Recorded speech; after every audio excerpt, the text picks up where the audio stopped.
Hello, FPL managers. Here we are back again with an FPL optimized podcast. I am Bas, the casual manager, and my co host is Sertalp, the data scientist. And this is episode number 3 of the season of the podcast, in which we combine analytics with the good old eye test. Data or grass, or data and grass? That's the question. Sertalp, for today, let's just jump right into it. Sure. Let's look at the latest data and tell us if you see any changes to it. Yeah, certainly. There are a few changes, but not very significant. Well, obviously, we get updates about player minutes, their availability, and then transfers are going on. But let's talk about the optimal team without any transfer scheduled. We have Raya in the goal, Gabriel, Pedro Porro, Wanda Ven in defense, Saka, Nkunku, Eze, Bruno Fernandes in midfield, and Joe Pedro, Haaland, Isaac in forward. On the bench, we have Fabianski, Dunk, Konsa, and Winks. So, as earlier, it's very consistent with the midfield and forward. They play every game in this horizon. And there's more of a defense rotation among these 5 defenders, mainly Gabriel, Pedro Porro, Wanda Ven, Dunk, and Konsa. Depending on their fixtures, they play or they're on the bench. So this is the optimal team without any transfers. So any comments on this team? Well, I'm just wondering, because I think there was a question last week with the transfer of Solanke to Spurs, whether you saw that, did that make any change? Is he already included in the data? I think he is. He's included. He doesn't appear in the optimal team just yet, but maybe I should have checked. But typically, I think we will talk about this in a minute. But when you if you want to bet on a player like Solanke, you can add him to your team, like force him in, and then solve the rest of the problem that way. That's also possible. It also typically it gives you a lower expected value because solving without any constraints is typically better. But the difference might be negligible. So, like, even though we don't see him here, doesn't mean that he's far from optimality. Like, you will have a bad team if you have him. That's not what we are saying. But this is like a raw optimal of some sort. All right. And this is then the one without transfers. This is without transfers, but a very quick modification here. Eze has like 30% chance of getting transferred to another team, mainly City or Spurs. So because of it, when I shared this team with my friends, that's the first thing they mentioned. So Eze is a risk. Yeah. Also, same with Joe Pedro's minutes. They're a little bit of a question mark. So if you bend them, the team changes a little bit. I will just talk about very quick on this. You get Flecken in the goal instead. Gabriel, Dunk, Pedro Porro in defense. Odegaard, Saka, Nkunku, Bruno Fernandes in midfield. And we have Haaland, Isaac, and Armstrong in forward. And on the bench, we have Fabianski, Konsa, Winks, and Faiz. And here the rotation is mainly between 4 defenders here. Gabriel, Dunk, Pedro Porro, and Konsa. But as you see, like, team changes a little bit. And Nkunku is in general, I think, quite a popular option. Yes. Mm-hmm. He wasn't there in the team before, right? So basically, we had him. Yeah. So basically, like, if you ban Eze, he is getting replaced with Odegaard. But then there are implications because of the team value and everything. Of course. So Wanda Ven disappears actually. Got it. So if we allow transfers, then again we are solving for 12 game weeks, but we are only allowing transfers in the first 6 game weeks. What happens is solver starts with this team: Flecken, Gabriel, Saliba, Pedro Porro, Saka, Nkunku, Eze, Bruno Fernandes, BBD, and Haaland and Isaac. And in the bench we have Fabianski, Dunk, Faiz, and Stewart. It keeps rolling transfers until game week 4, where you need some kind of like a switch. So it replaces Saliba with Robertson, Saka with Salah, Isaac with Joe Pedro. Keep them for 2 game weeks and then sell Salah back for like Odegaard and Saka essentially. We talked about this big Arsenal switch. So Solver really loves going to triple Arsenal by game week 6. Game week And 6. Saka, and Saka is the optimal captain that week. So Okay. it is able to capture Salah's captaincy in game week 5 and also Saka in game week 6. And also, in a similar manner, if you ban Eze and Joe Pedro, then you get this team. You get Fleck and Gabriel Saliba, Pedro Porro, Saka, Nkunku, McNeil, Bruno Fernandes, Haaland, Isaac, Wood, and on the bench we have Fabianski, BBD, Dunk, and Faes. Does something very similar. Waits until game week 4 to make any transfers. Saliba to Robertson, same. Saka to Salah, that's also the same move. It also, but this time around it goes from Isaac to Armstrong, so instead of Joe Pedro because we banned him. And then in game week 6, the same thing. Salah becomes Odegaard and BBD becomes Saka. So the rest of the structure is the same. Any comment on this plan? No, not too much. I think, as we discussed last time, game week 6 is quite interesting because the solver keeps going then to Arsenal. So that's already something we need to consider in our planning. And I think also what you mentioned around game week 5 with Salah being the best captaincy option, because I was looking at game week 5 and maybe indeed some of the other popular options might not have such good games. Yeah. But I think for many of us, it will be quite difficult to fit Salah in. Of course, the team starting with Haaland and without Salah. So that will be interesting to see if people really can fit him in, or maybe, as you said last time, maybe people will wildcard in game week 4, which could also be an interesting option. So yeah, we'll see what happens. Yeah. Okay, no, but very, very strong and balanced team to start with, I would say, and also relying on the Arsenal defense as they also proved to be so reliable last year. Okay.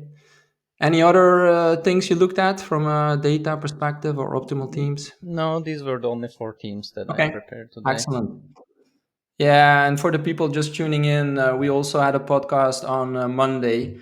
So today we just keep it a bit shorter and looking at the latest data. And I think many of you have probably a lot of information to consume on the final day, and maybe also a lot of things to consider. So also for that reason, we just wanted to come here today with a short update looking at the latest data. And maybe talking about one thing, and you briefly talked about it already, but it was also a question that came on YouTube, and thanks to everyone who left comments and questions. We were looking at the solver, we're looking at the optimal team, but of course, you don't need to blindly follow this, right? Even as an analytics manager, you can still have your own thoughts, or you can still modify certain things. And what the question was on YouTube was, can you undermine, the person said, can you undermine, or does it undermine the analytical model if you take the optimal team and you change one player in it? So I think, I think you typically call that banning a player. So how do you look at that? Is that something you do a lot, or what's your view? So most of these player projections, they are very independent of each other. Like if you have like Saka in your team, or if you don't have him, so you get a different like midfield line. But rest of the team is the same. Like your defense line is the same. So it doesn't undermine the analytical thinking, in my opinion. Like if we knew that he was gonna have a good season, for example, like you would force him in even if the solver is not giving like Saka to your optimal team, and then you can optimize the rest of it. So the teams we share here are what we call a raw optimal. So if you don't touch any kind of settings, anything, this is what you get. But there are millions of different combinations with one player replaced, and your total score goes down, obviously, because when we are solving, we are showing you the team with the highest expected points. Based on that, we use ensemble model, but you might be using a specific model. But if you agree that, I can have one less expected value, I don't really care about projected points I am losing for this particular player. If it is one less, I would like to have him. That's perfectly fine. I mean, there are lots of what we call a close suboptima solution. So they are around that range as long as you're not too far. So you're still Yeah. playing analytically. I don't think that's different, because also models. Well, it's a big part of a bigger discussion, but maybe models are not super up to date with some of the information. Maybe Right. you are thinking like, well, I think this player is better than this player. His projected points should be better. So I'm Yeah. gonna force this player in. That's perfectly fine. Right. Actually a great approach. I think many of the greatest like analytics players, they do Mm-hmm. these kind of stuff. Like they're checking at the model projections, Yeah. and they are saying, well, I'm gonna force Jota in because I think he will Yeah. score goals. His price is nice. So only thing that you need to be careful about is what we call a dominance. Sometimes a player has less projected points, but is more expensive than the alternative. If that happens, if you force that player in, first of all, you're making your budget smaller, or same or smaller, I should say, but for a significantly smaller amount of projected points. If that happens, you are getting away from optimal team. So if I define a good team bubble around the optimal team, there are different combinations. You can replace one player, two players, three players, that's fine. But sometimes you force in a player who's not rated high by models at all, because Yeah. you watched him, you really got impressed by his play style. You forced him in, but the data is not there. Maybe he got lucky in the previous games. So in that case, yes, you are getting away from optimal. So in terms of analytical play, I will still call it an analytical play, but you are getting more to the grass side of things, which is fine if that's how you want to play. But Yeah. that's how we do it. I mean, That makes so it. these raw optimal teams, you don't need to stick with them religiously. You can obviously change a few players as long as you have a similar structure. Most of the players are Yeah. the same. I think you are almost there. Yeah. And I would say probably that also makes it more fun, right? Because otherwise you just Exactly. follow a model and there is no personal touch to it, let's say. Yes. Yes. And I think most of us, especially the football fans, let's say, think you also like to maybe add your own perspective to things. Exactly. And while we are saying this, maybe we can also talk about your draft, Bas. Yeah, so my draft probably goes a bit away from the analytical optimal team and maybe also not really the template team compared to what we see on X. But Mm-hmm. I feel pretty good about it. As I said in the previous podcast, I just want to follow a bit my own ideas and opinions this season, more maybe than in previous season, where I followed a bit more everything that is being shared on X. Pope in goal, and then a little bit of a premium defense with Gabriel, Pedro Porro, and Trent, and then Kwanzaa and Konza on the bench. Um, yeah, anything you already want to say about my defense? No, it looks pretty Yeah, nice. Yeah. yeah, yeah. And then actually, I should have started with it. The starting point is Haaland, so that's of course a big investment Mm-hmm. together with Isaac and Havertz. So Mm-hmm. quite a lot of money up front. Yeah. And then in the midfield, a bit not really the big budget guys, but again guys that can I think deliver points. Nkunku, Mobuemo, which is a bit my let's say a fun pick, but yeah, I really like him as a player, and they have a few good fixtures. Mm-hmm. Jota, and then Smith Rowe on the bench, which I also really think he will have a good season at Fulham. Mm-hmm. And then I added Murphy, and that was a bit of last change, a late change. Previously, I had Gordon. I still would prefer to have Gordon, but Mm-hmm. by going for Murphy, it allowed me to upgrade Barco to Gabriel. So that was from 4 million defender to 6 million. And I felt that was quite important to have an Arsenal defender. So to be honest, this is maybe the only pick that got influenced by X because I don't know Murphy too well. Mm-hmm. But I think he had a good preseason. Also, last season, the final part of it, he played quite some minutes and he did well. So, yeah, relying on Murphy to be in the team and to bring in some points. and as I said, that allowed me to have Gabriel in the squad. So yeah, pretty feeling quite good about it. I didn't make any changes in the last couple of days, and yeah, defense reliable. I think quite strong attack. So usually I will be playing 3-4-3. I think three attackers, because with all the budget there up front, I think it's something I have to play. Havertz, I think, yeah, there's maybe some minutes risk.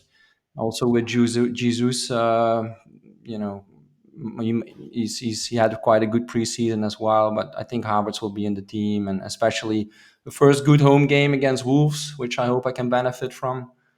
Yeah, and I'm wearing a Newcastle shirt today because many people also will have Isaac in the team, and will be captaining Isaac in game week 1. So I think we're all betting on Newcastle, and especially in my case, also with Pope as goalkeeper and Murphy in midfield. And Pope is maybe also something we don't see too much in template teams. I think most people go for a 4.5 goalkeeper like Henderson or Flecken. In my case, I spent 5 million. But yeah, I really like Pope. I like the Newcastle defense, and I think they can keep some clean sheets. And I think Pope can also have some save points. So yeah, as I said, feeling quite good about it. And there's always a risk, of course. I miss some of the popular big guns like Bruno or Saka or Salah or Son or Palmer. But yeah, choices need to be made, and this is what I will go for. Okay, yeah, perfect. I mean, especially with some of the players you mentioned, like Pop, Mubemo, Jota, Murphy, Havertz. So like they don't appear in the optimal solutions that much. But if you trust that they will get points, that's I think fine. This is a really good, interesting team, good Yeah, team. try to be a little bit different, and try to just have a bit fun. And also, yeah, I think it's also important for everyone to keep in mind it's a game that we want to have fun. And maybe more than other seasons, I have this one in mind now as well for my starting lineup. My last question about your draft is: are you thinking of any transfers scheduled already? Like in from this team, like are there anybody that you are thinking of maybe keeping for first 3 4 weeks and then sell for someone else? Yeah, at the moment not, but I will definitely keep an eye on Solanke at Spurs. If he starts strongly, then Havertz to Solanke could be, of course, one option, Mm-hmm. or maybe even Haaland to Solanke. I think with Haaland, yeah, of course, there was a really interesting game in game week 2 for City, the home game against Ipswich. So Mm-hmm. for me, that's a big reason to have Haaland in the starting team, so I can captain him in game week 2. And then afterwards, maybe it could be time to move some funds. But no, I'll stay quite flexible. And of course, yeah, as always, we need to see how some players will perform. Like also Nkunku, I hope he will be fit and he will stay fit. And the same, yeah, with Jacob Murphy, for example. If I think he's quite secure, but maybe if he's not playing, then of course I will have to make a change. And the Yeah. same with Jota. But for now, yeah, those are the risks, of course, we need to manage. And yeah, nothing scheduled. We'll just stay Mhm. flexible. Okay, sounds good. Yeah. Thank you. All right. Anything else you wanted to mention, Sertalp? No, I wish you good luck this Thank season. you. You too. Are you already done with your team? Will you follow the No, solver? to be honest, So, I didn't even start thinking about it, but I will probably run the solver tonight, and if I see any like weird picks that I want to yeah. ban, or if I feel like I need to, force in someone, I will do it. But I assume my team will be similar to the teams I shared. I mean, because like most of the players are the same anyway, so I don't Yeah. think I have any reason to ban some of those guys. No. Okay. All right, well, that's it then for today. As we said, Mm-hmm. a bit of a shorter episode. I think a lot of people will be busy with their final decisions. So we hope you will enjoy this, easy to consume, and hopefully it will also still help you to make some of your final decisions. As always, I would say, listen to others, listen to us, but for sure, make your own decisions. And that's, of course, I think what everyone should do. And as I said, don't forget that it is just a game, and let's have fun. And with that, also, of course, good luck everyone with making those final decisions. We have our FPL optimized mini league again. I saw this morning that we already have something like 200 participants, so that's great. People can still join it. The code is 9GXNDK.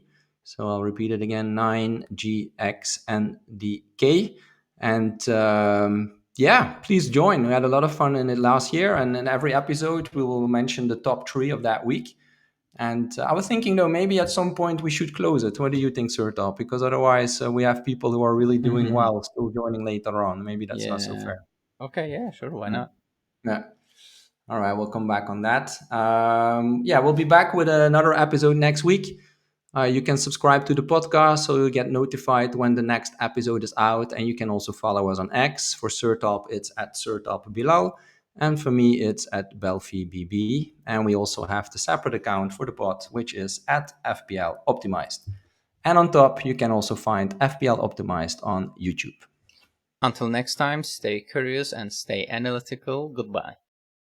Goodbye.